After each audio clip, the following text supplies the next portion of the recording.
Imagine you're standing in front of 10,000 different versions of your portfolio.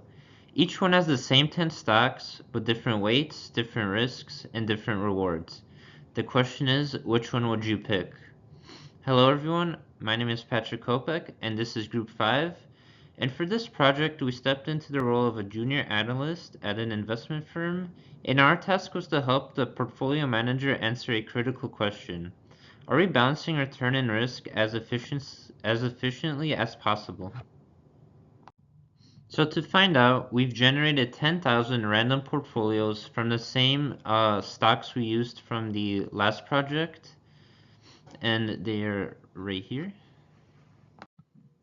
So here's a quick overview of what we did in this project. We first generated 10,000 random portfolios using the same 10 stocks from the previous slide. And each portfolio had different weights created with Python. This was to simulate a wide range of diversification possibilities. Next, for each portfolio, we calculated key performance measures such as expected return beta, Sharpe ratio, and trainer ratio. And then we visualized all the results in Tableau to clearly show the different combinations of risk and return. And our objective for this project was to identify which portfolios are the most efficient in terms of risk and return using metrics and visual analysis.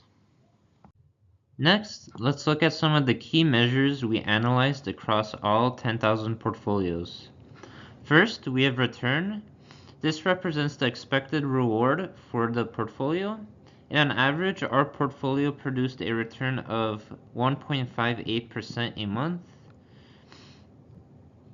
So this reflects the overall performance we could expect given the portfolio's weights and stock behavior. Second, the standard deviation, which was averaged at 6.28. This measures the portfolio total risk or volatility. So a higher standard deviation means a greater uncertainty in returns. And then finally, the beta. The beta averaged around 0.16, and the beta shows how sensitive our portfolio is to the overall market. So a beta below 1, which we have, it means that the portfolio is less volatile than the market. So now we're going to move on and discuss the Sharpe versus Trenner ratios. So here you can see the efficiency frontier chart that we've created. So the purpose of each ratio is that each dot represents one of the 10,000 simulated portfolios on this chart with expected excess returns on the vertical axis and the portfolio risk or standard deviation on the horizon axis. The color gradient shows that the Sharpe ratio, which measures return per unit of total risk, and the Trenner ratio, meanwhile, focused on return per unit of systematic risk, using beta instead of volatility as its denominator. So the Sharpe ratio evaluates how efficiently a portfolio converts total risk into return, whereas the Trenner ratio looks at performance relative to market risk exposure only. When each is the most appropriate is that the Sharpe ratio is best for evaluating portfolios that aren't perfectly diversified or when we want to compare total volatility across different strategies, whereas the Trenner ratio, by contrast, is most relevant for well-diversified or benchmark portfolios where unsystematic risk is minimal, for example, when measuring performance relative to a market index. When it comes to interpreting the chart, the two key portfolios are marked. The blue star represents the maximum Sharpe portfolio, which lies along the upper edge of the efficient frontier, and the point offering the best return for its total volatility. And the orange X marks the maximum Trenner portfolio, which is positioned very close by, but slightly to the right, reflecting a different balance between return and market risk exposure. So both perform well, but the Sharpe portfolio is slightly more efficient in total risk-adjusted terms, while the Trenner portfolio delivers marginally better returns per unit of market risk. The small separation between the two markers shows that total risk and market risk are closely aligned in this analysis, and the portfolios are fairly diversified. Still, the difference in ranking underscores an important concept, which is that the Sharpe ratio rewards total risk management, portfolios that minimize firm-specific volatility, while the Trenor ratio rewards market efficiency and portfolios that earn strong returns without taking excessive beta exposure. So this chart visually demonstrates how the choice of risk metric, or standard deviation versus beta, can slightly shift which portfolio appears best depending on whether you're managing diversification risk or market exposure risk. Hello, here we have the excess return versus portfolio volatility standard deviation blue scatter plot.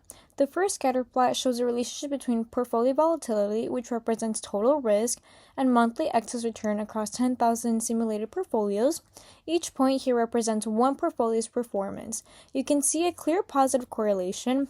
As volatility increases, especially excess return also tend to increase. The trend line emphasizes a classic risk-return trade-off. Investors must take one or more risks to achieve higher returns. The portfolio with the highest Sharpe ratio, marked in distinct color, represents the point where the trade-off is most efficient. It delivers the least return per unit of total risk. The portfolio with the highest Trenor rate, on the other hand, performs best when we adjust for systemic risk, which I'll show in the next visualization. What's interesting here is that while some high volatility portfolios achieve strong returns, many are scattered below the trend line, meaning they're taking an extra risk without getting proportionally higher rewards. The Sharpe maximizing portfolio balances that perfectly. The second scatter plot replaces total risk with systemic risk. Measured by beta again, each point is one of our 10,000 portfolios, showing how excess return changes with beta exposure.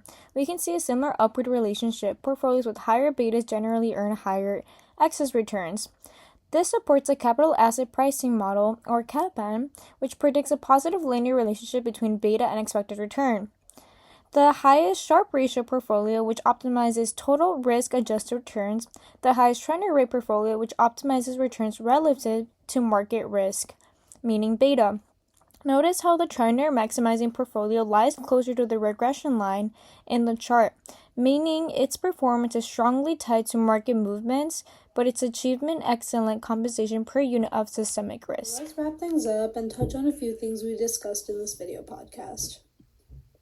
Okay, so let's talk about some of the insights. So first, obviously, diversification helps by lowering portfolio risk because we're spreading the investments across different assets and we reduce the impact of any single performer.